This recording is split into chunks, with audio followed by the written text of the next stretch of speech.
That sweet, fruity flavour. When you pour a bowl of ICAN's Fruity Bites, your favourite fruity taste, you'll get all the vitamins and minerals you'll ever need for your next bike ride. Chrome moly, titanium and sprinkled with carbon filings. And for a limited time only, you'll find inside every box of ICAN Fruity Bites a free carbon fibre wheel set. Look, Dad, it came with cogs! Yay! Your kids will go, Wow, delicious. and they just got faster.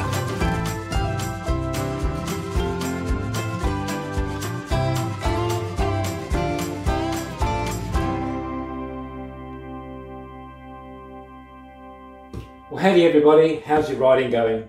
Well, here we go again with yet another set of carbon fibre road wheels. This time it's from ICAN, and the logo on the box says, "Go anywhere, I believe I can." Fair enough.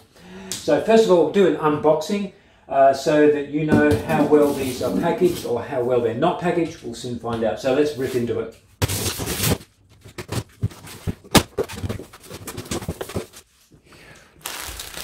T-shirt, better wear that at the end of the video at least. 2 rim tapes. The Chinese are getting pretty good at packing their wheels now. This is pretty much standard packaging wherever you buy your wheels from.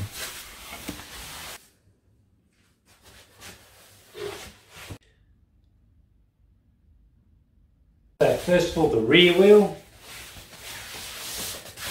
Foam packaging. So this is the rear wheel, and on one side you've got a little protector from the box, and where your brake rotor goes on, you've got a little plastic protector over the splines, and on the cassette side you've got a piece of foam over your cassette. There you go, that's your cassette. Okay, so it comes with a spacer. So it looks like you can run 10 speed as well on there. It's an 11 speed body. Front wheel, so you've got one protector, and that was facing the outside. And it's also on the side where the splines of the rotor are. So you take that off, that little rubber squishy piece, and that's where your rotor goes on. So that's your front wheel. Looking at the rims first, we've got 55mm section, and the inside size is 19mm, and the outside size is 25mm. That's a good all-round size rim because you get the benefits of aerodynamics that way. You also get comfort, a little bit more comfort than a deeper section rim, because this will absorb a little bit more road vibration. You'll also be less affected by side winds than a deeper section rim. So it's probably the most popular size, 50, 55, round about there, section rim. Now I can say they use a combination of T700 and 800 carbon fibre in the construction of this rim. The look of the rim, it's very nice looking with the decals. It's like a semi-matte satin finish. It's not shiny and it's not dull. It's sort of in between. Quite nice actually. The decals on the rim are not stickers. They're transfers on there, and they stand proud of the rim, only just. They're well stuck on the rim, but you can just feel the writing as you run your finger over. The shape of the rim is quite rounded at the spoke nipples, and then it continues to go around on the sidewall there, and it's not overly flat at all. As you can see there, it does go around, it continues to go around ever so slightly to the edge there. So it's more of a teardrop shape than anything. So aerodynamics, well, I'm not an expert on aerodynamics, but I'm sure it's quite aerodynamic if it's got that teardrop shape. And there's ventilation holes in each side of the rim. There we go. So to allow evaporation of any moisture that gets trapped inside your rim. And the website says that it will fit tyres 25 to 40mm. The rims have holes at each spoke, so that's good. You can get access to the spoke and true your wheels and replace your spokes if necessary. But it also means you're going to need a rim tape. So these wheels come with bright red rim tapes. And once you put them on, you can also run tubeless. So you can have either clincher with a tube in there or tubeless. Now since there are holes there, let's have a look inside and see how good the carbon work is. Starting off with the front wheel and picking holes at random. Let's start with this hole here first. First thing to take a note of is how far the spoke goes through the nipple, and it goes all the way through the whole thread, so that's good. And now having a look around the general area, there's a line there. It's a fold. Possibly a wrinkle, but it goes straight all the way across the rim section, so most likely the edge of a carbon sheet. And it's another line there, same distance from the nipple outwards, so it's probably another edge of the carbon fibre sheeting. Having a look through a second hole, and it's another straight line. This time it's almost right on the nipple, and there's yet another straight line. So we're getting the idea that we've got some straight lines going all the way across the whole section of the rims. And in between these lines, it's not too bad. It's actually quite clean. A little bit of resin spillage, some small wrinkling, but generally quite clean between the edges of the carbon sheeting. Let's pick one more random hole. And this one's much the same, looking sideways along the rim. You can also see the regular carbon sheeting lines. A quick look at the rear rim, and this should be pretty much the same as the front, as all the rims are produced in the same way. Looking at one of the nipples, and you can see the spoke doesn't take up all the thread of the nipple, it's running short. Looking into another hole, and you can see the same thing, the spoke is too short in the nipple, so obviously these spokes are going to be too short all the way around. However, looking at the carbon work on the inside of the rim, same thing, it's pretty good. Onto the thin, sticky outy bits from the hub, commonly called spokes. These are Sapum CX Ray with aluminium nipples. Spoke count, there's 2, 4, 6, 8, 10, 12 on the cassette side, and on the disc rotor side there's 2, 4, 6, 8, 10, 12. So 24 spokes on the rear wheel. Front wheel 2, 4, 6, 8, 10, 12, and 2, 4, 6, 8, 10, 12 of course. So 24 spokes on the front as well. For the spokes crossing, they are 2 cross, so crossing there and crossing there. Same on the other side, crossing and crossing, so 2 cross there. And the front wheel is exactly the same, so 2 cross both sides on both wheels. Nothing odd about that, that's perfectly fine, that's good. If you have an accident and break a spoke, or you just want to true the wheel or something like that, spoke key, 14 gauge, just an ordinary one, fits on quite nicely. Remember, try and use one with 3 or 4-sided key rather than just the 2-sided, because it grips better and distributes the force much better, won't damage the nipple. Right, got the tension meter, a piece of paper and a pen to write down the numbers. You know the drill, start at the valve hole and go around.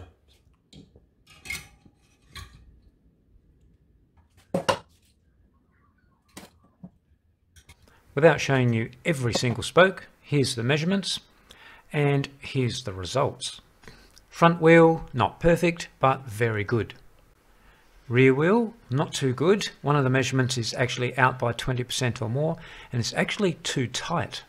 So, remeasured the whole wheel again, and sure enough, it shows the same. One of the spokes is significantly tighter than all the rest. Being an aero wheel has flat bladed spokes, and flat bladed spokes can twist and work against you. So let's see how twisted they are. Starting at the spoke closest to the valve hole. It's a 0.9mm size too. So that one's facing outwards slightly, as you can see. That one's not too bad. That's good. It's pretty good. Good. That's facing outwards. It's facing outwards, just a little bit outwards. That one's not too bad. Good. Good. That's acceptable. Oh, now that's facing inwards. So that's the last one. You can see that. I'll just turn the stand. You can see it's facing inwards.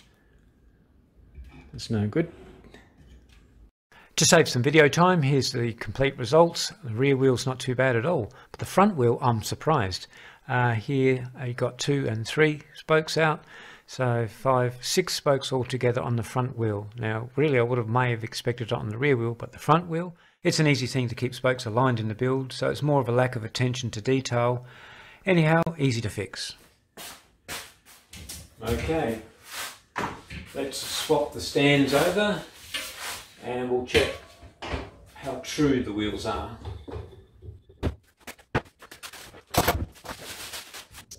Right, we'll start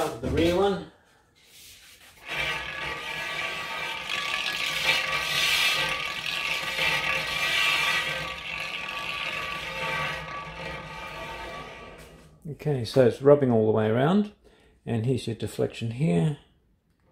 Very sensitive, we'll just set it to 0. You don't have to, but we'll just do it for the sake of the video.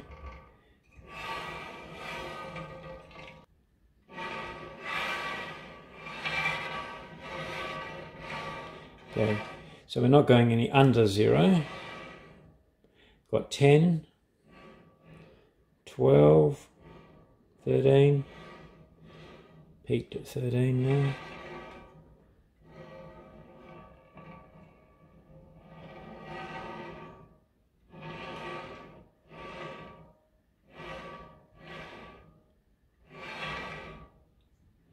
Okay, we're back at the valve hole. 13 maximum, so that's 0.13 of a millimetre out, sideways. So let's try the front wheel.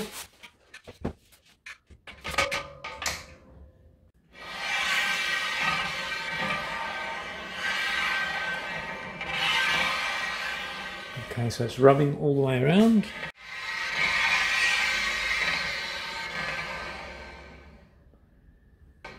Okay, so we've got 0 there.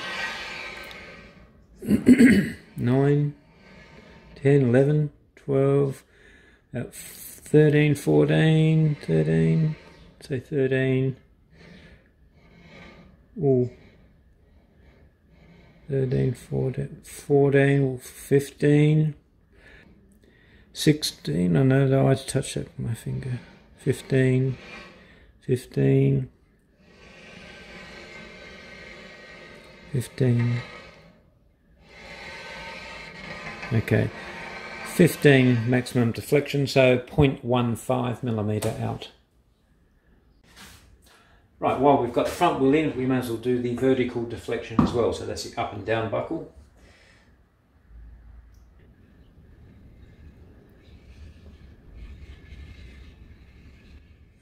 I'd say 10. Oh, there we go, we've got up there. 11 and a half. We'll just say, 12. We'll say 12 maximum, 12.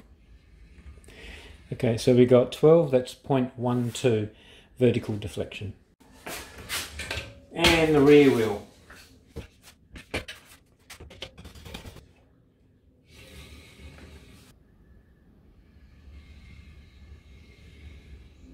So we got the 14, 15, 16, just, whoa, 19, well, I reckon we'll call that a 20 there. So 0.2 millimetre deflection on the rear wheel. Okay, we'll do the de-stress now, and you might argue, well, why didn't I do the measuring after this de-stressing? Why did I do it beforehand? Because the wheels need to be settled in, and then to check the trueness and the spoke twist and the tension. Well, the reason I did it beforehand is so that you can see how the wheels come out the factory to you. So now, quite often, and most of the time, they'll do the de-stressing in the factory anyhow. So these wheels have been de-stressed in the factory. There's machines that do that, they bolt them in a circle, and they de-stress evenly by machine. So they're de-stressed in the factory anyhow.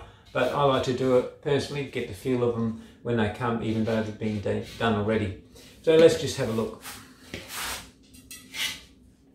And you can usually hear if there's movement.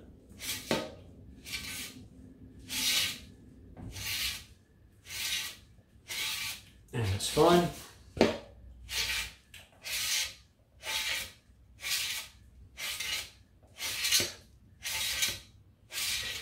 Now I'm not pushing, you've seen me do this on a few different wheels, and I'll say this now, I'm not pushing as hard, for instance on the wind space wheels with the deeper section rims, and they had a slightly thicker blade spoke, so they are stronger wheels and I could push a bit harder. I wasn't pushing so hard on this for two reasons. Number one, the rim is further away from the hub centre there, so it's not as stiff a wheel that way, and the spokes are Sapum CX Ray, and so the spokes are not quite as beefy as the Pilar spokes on the wind space. So this wheel is slightly more flexy than the wind space, so don't put as much pressure on when doing this on these wheels. Okay, the front one.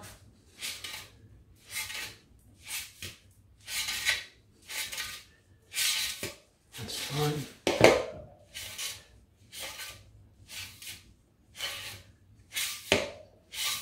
Yep, that's fine. Okay, let's check the dishing of the wheels. So, rear wheel first.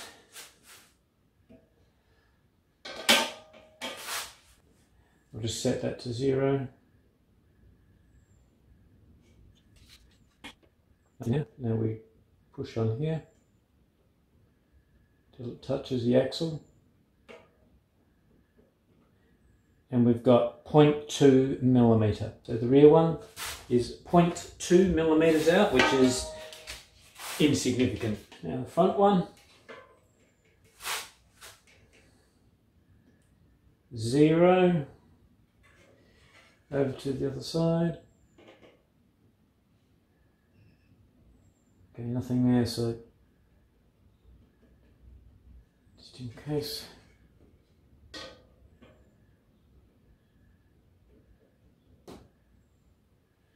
Well, there's nothing there at all. Just check that again.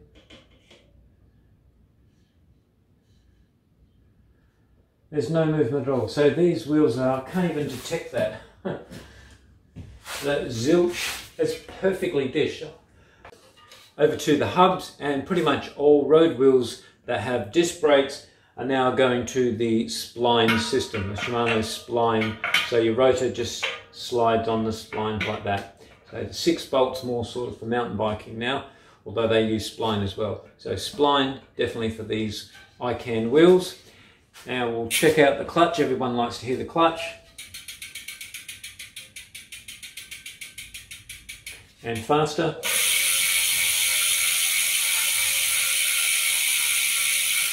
Nothing super duper there. The bearings, slow test. Can't feel a thing, silky smooth and faster. You can hear the clutch grabbing a bit there. There you go. So it's silky smooth, but the seals are very, yeah, that clutch is quite tight. Not tight, not overly tight, but as I move it backwards it's grabbing the axle as well.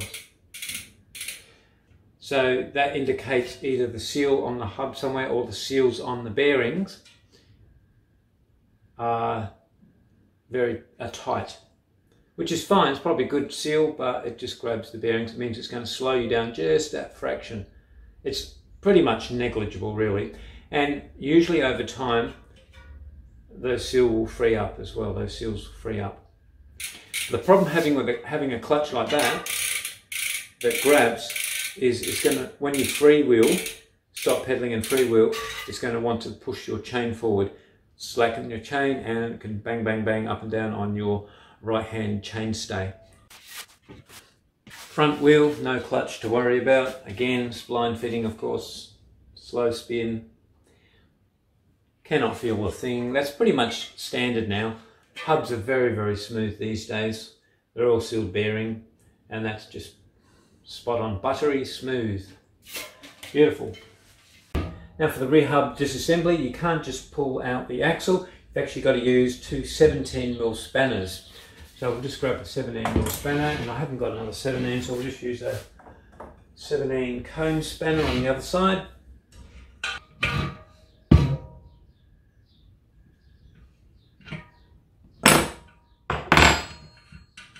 So it's this side that you undo.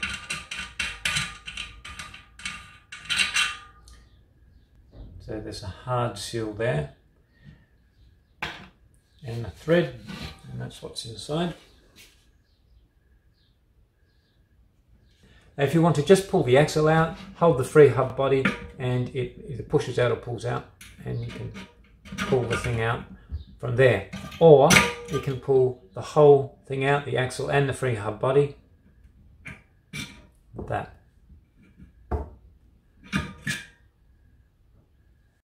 With the bearings in the free hub body, the cap you actually have to lift out physically. It's pretty hard to get out.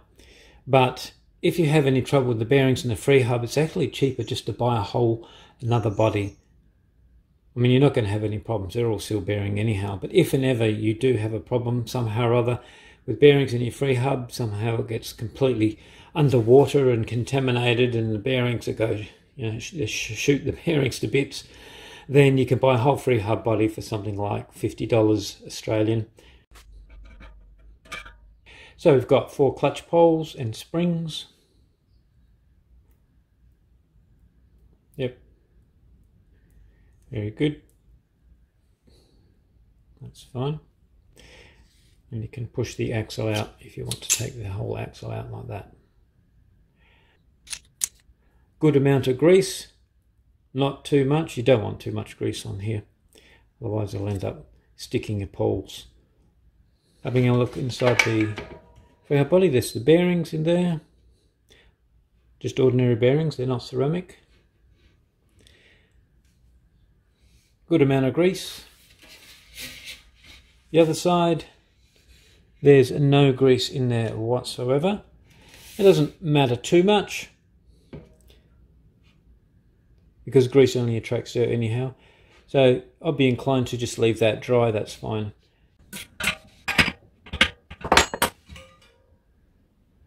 Now that's interesting. There we go. Now I didn't quite do it up as tight as from the factory, and that stopped the clutch grabbing.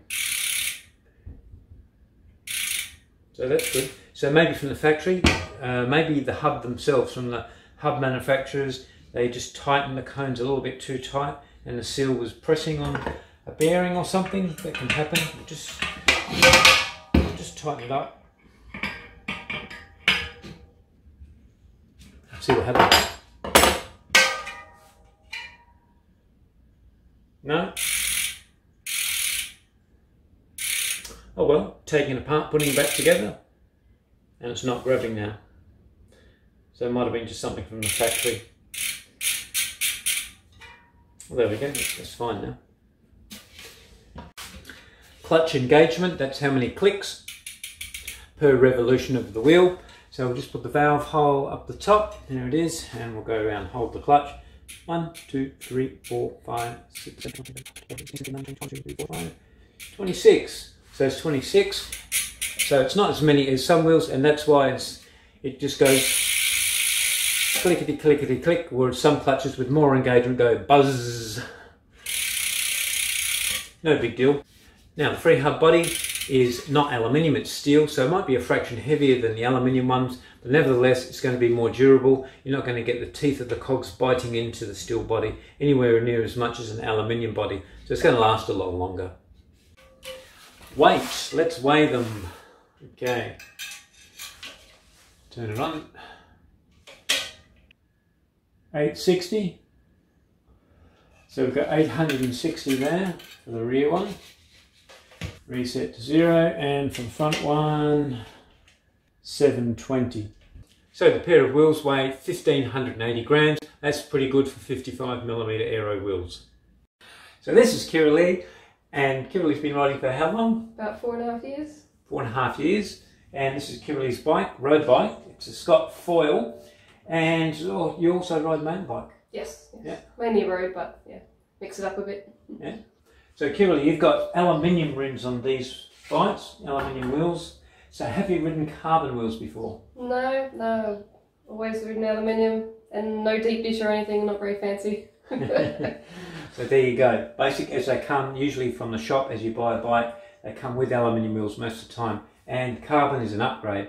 So Kiralee's going to be like a test dummy to try these wheels out and give us honest opinion. Now Kiralee's a very strong rider, I know that because I'm a sprinter myself, and usually I leave the guys behind me at the sprint, but someone was behind me. Well, this girl was right behind me, left all the other guys on one of the rides, and I sprinted off, and Kiralee was right behind me, nearly passed me too. Now what we're going to do is put these wheels on the bike and use exactly the same tyres and tubes, of course, that way it doesn't interfere with the feel, because if you put super light tyres on, it's bound to feel a little bit different. So let's get out there and do some riding. Let's do this.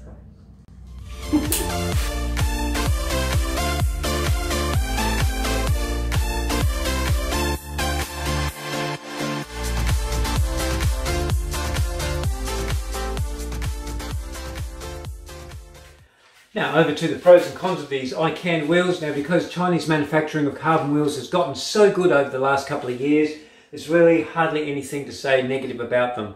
However, there's a few things as we saw. First of all, the spoke twist. 6 of the spokes were out of twist on the front wheel. Now there's really no excuse for that, because when you're building a wheel, it's very easy to make sure the blade spoke is flat as you tension it up. So that's a negative there. However, it's not a big negative, it's easy to fix. The second thing was the tension. Now which wheel was it? It was the rear wheel. One of the spoke tension on the rear wheel was over 20% too tight. And also, if you noted on the chart, another spoke up further along was a little bit too loose as well. Now when you think about it, a rim consistently made perfectly round, and the spokes exactly the same length, the nipples exactly the same size. Really, the tension, it should be easy to get a perfectly even tension on a wheel. So why have one spoke slightly over the 20% more tension than all the rest? I don't know, I can't explain that one. However, it is, and that's something that needs, if you loosen it off, it's going to cause a buckle in the wheel, so you have to actually leave it like that. So that's a bit of a negative for me that I found on there.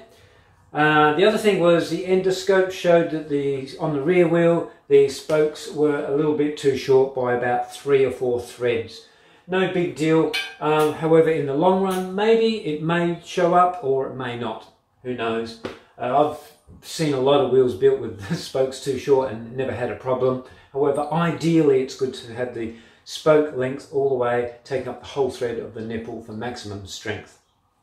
Now, just because we found a few imperfections in these wheels in the testing doesn't mean they're not going to perform at the highest level. In fact, most of these Chinese wheels that I've tested lately, and a few other YouTube channels out there testing wheels made in China, the level of quality is amazing, right up there with the name brand wheels. So what I'm going to do is ride them myself when Kiralei's finished with them. So in the meantime, let's get Kiralei's voice and what she thought of them. So here we are, end of the video. We've examined the wheels, and Kiralee here has done about 3, maybe even 4 rides on them now. And I'm wearing the ICAN t-shirt. ICAN, where is it? ICAN. If you can, ICAN. We can. We can, all can. Let's have a look. First impressions, what did you think about the wheels? I always heard that it wouldn't make much difference going uphill, but it really did. It felt lighter, so it's strange. Maybe it's just the stiffness. It definitely felt like you weren't pulling so hard to get up the hill. Yeah. So you understand, Kiralee's not ridden carbon deep section wheels before. Any carbon wheels. Any carbon wheels. To explain the difference can be actually quite difficult. So generally, what about road vibration? Again, I've always been told, oh, carbon wheels, you're going to feel everything, but it didn't really seem any different. I don't know why. I don't know why. It felt the same. Even on the downhills, I thought maybe you would feel, because you're going so much faster. The main difference in the feel, I think, was sort of like you're not as gripped to the road. I don't know if that makes any sense. It's like you're floating on top of the road when you're going down the hill, especially if there's a bit of a wind gust. It can feel a bit, when you're not used to, it's like you're floating across the road. It was weird. Did you get any gusts of wind while you were riding? Only a couple of little ones, but you definitely feel it. Yeah, probably because of the deeper section. Yeah. So that's again why I thought that it must be a lighter wheel, but it must be more about that deeper section that makes the difference. Yeah. A lot of people say that and get on carbon rims the first time, they go, "Oh, I can feel the crosswind." But when you've ridden with carbon rims for a long time, like me, you get used to it. You just don't know any difference, and when the wind comes, you expect to compensate for it anyway, subconsciously. Yeah. Now, how about noise? Did you notice that they're noisier or quieter? When you go faster, you hear, I guess it must be the spokes that make a bit of a noise as they cut through the air, but it sounds kind of cool. Sort of, here I come. So we've talked about the hills and the noise and the feel of the wheels. What about on the flats? It definitely feels like less of an effort to accelerate, which again, I thought that was because it was lighter, but it's not, so it must be the stiffness. Yeah, there you go. Quicker acceleration fraction. That's, I think I'll take those wheels back now, she's too fast. this one today. Can't keep up with her. Well, thanks everybody for watching. And don't forget to eat your fruity bites. Every good cyclist loves them. You get your QOMs as well. Here you go. Well, if I can, you can. All right.